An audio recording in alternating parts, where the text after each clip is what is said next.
Hey, welcome back, you beautiful people. My name's Don. This here is Adventures This Way. Friday afternoon, I'm just hanging out in the garage here. So I thought, true Canadian fashion, we'll sit and have a beer and talk about stuff. Big shout out to my friends Seth and Marshall from Let Dirt Fly. They made the trip to Canada all the way from the eastern New York State. About a 7-hour drive or so to where we were riding. Maybe even a little bit more. Maybe a bit more. But cheers you guys. You guys did well. It was a rough start. It was a rough start we had, let me tell you. So the whole point of them coming up to ride here in Canada is they wanted to try out this Canadian Muskeg. They've hit some down in New York State a little bit, but nothing like we have up here.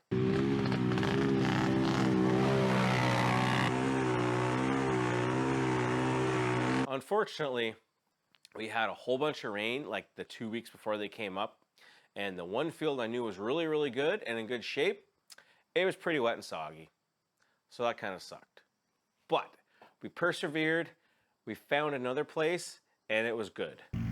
Seth got a few good pulls in, I got a whole bunch of good pulls in, Fleeter got a whole bunch of pulls in, Brian from One for Part Numbers.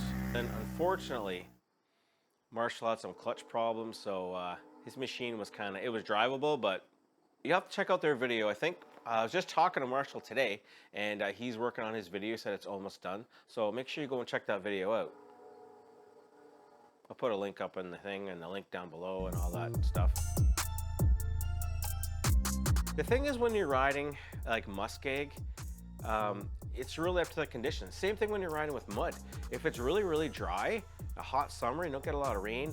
No one's done this in a while. I know it's got some depth. Let's do a depth check here. Oh my God, that's hard. This is gonna be a freaking good test. And no one's rode it in a while. You get this thick layer of mud, a crust on top of it, and then when you get rain, the rain sits up on top of it, and it's not mixed. So by the time you get in there and break that crust, it's so hard, it's just like, it's not even peanut butter, it's worse than peanut butter. So Seth and Marshall, they really got a taste of what the Muskeg riding is like. It can be deep holes in the middle and all of a sudden, and you just get buried in them. Sometimes there's so much Muskeg, it's really thick and soft, and you just sort of get buried in it, but it's so dense, it just bounds your tires up. So you just sort of sink into it, and then you can't get out. You gotta have a good working winch when you're riding the Muskeg, you really do. Because if you don't, it's you're gonna have problems, for sure.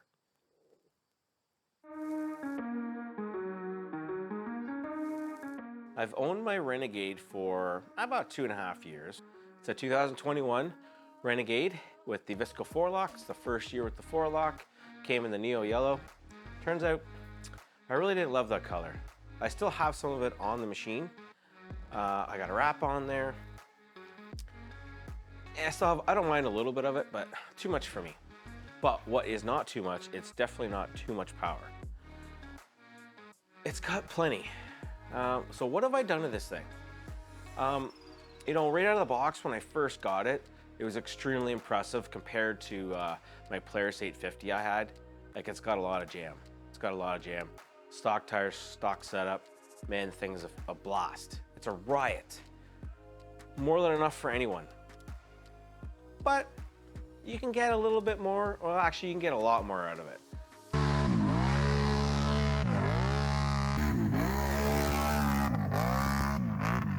Get some different tires. I first started with some 32-inch Aztecs, which aren't 32, they're 31. Those worked awesome, awesome mud tire. And then eventually I ended up getting some of the 32 Assassinators. And what I really got those for, well, actually, I won them in a draw. It was freaking awesome.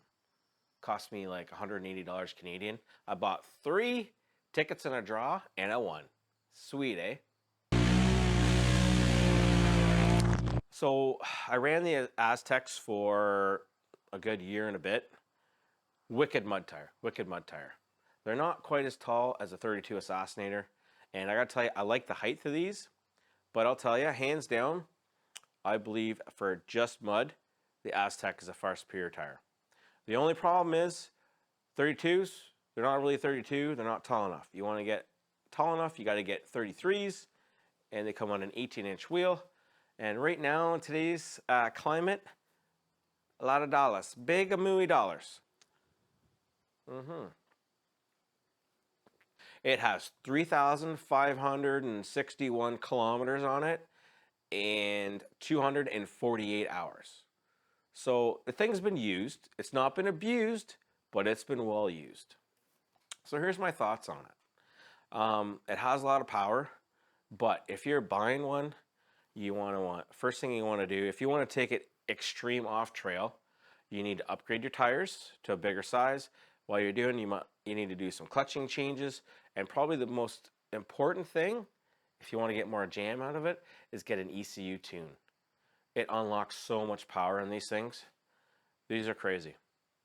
Just went for a ride recently, and I was riding with a guy that has a mod shop modded out 1085 motor, and he's finally got it dialed in.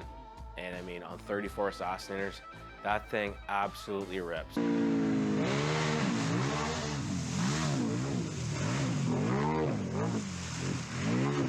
Like, it absolutely rips.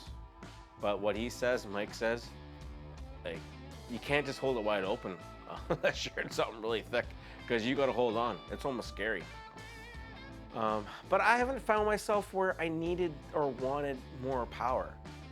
When at times I do get stuck, it's more just because you ran out of ground clearance, or you didn't hit the hole or the Muskeg right, you didn't hit the right line, and you hit something deep, maybe even 34s, you would have got stuck anyways.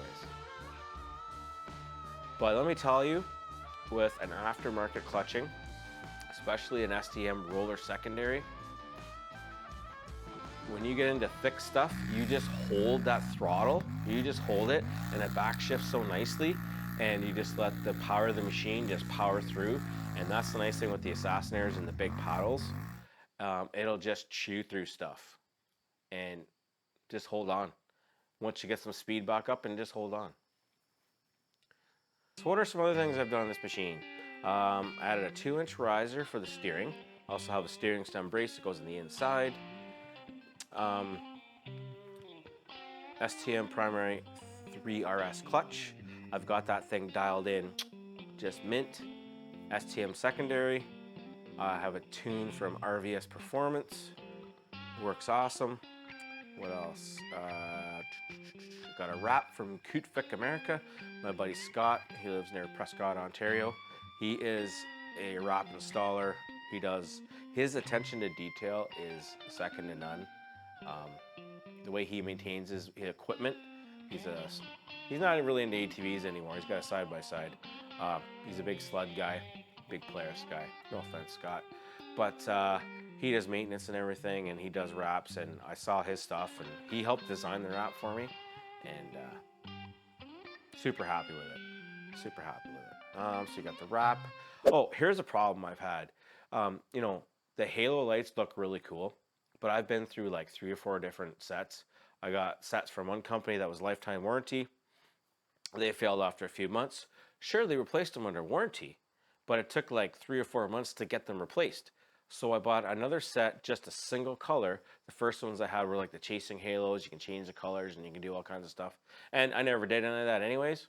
So I got a single color set from another company. They lasted about maybe a year. They failed. So I put the warranty replacement ones, the chasing halos from the other company on.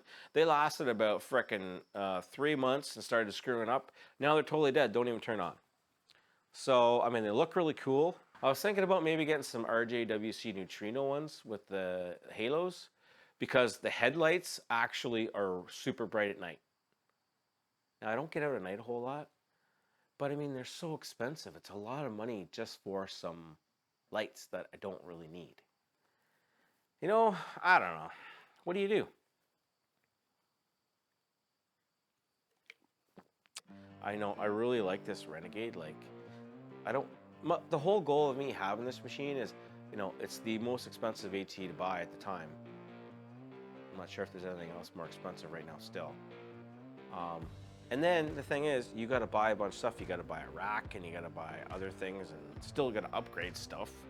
To, you know, it sucks that you got to spend, you know, thousands of dollars more after buying thousands of dollars worth of an ATV. But you get to a point where it friggin' works, man. It really works.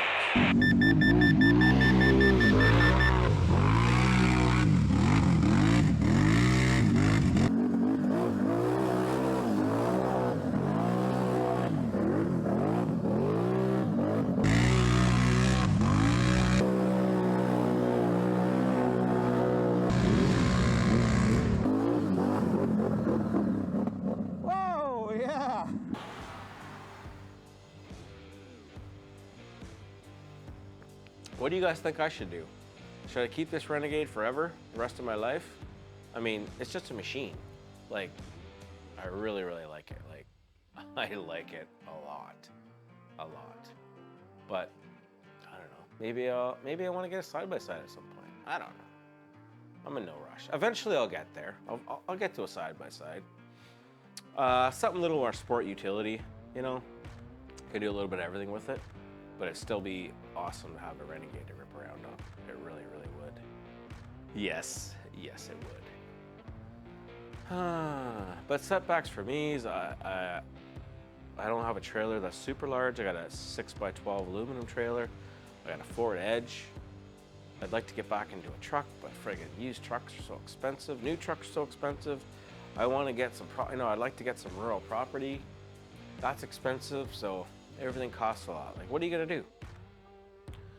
At the end of the day, as long as you got something to ride and you're happy with it, and you can get out there and get into the wilderness or the woods or the backcountry or whatever you want to call it, that's the name of the game.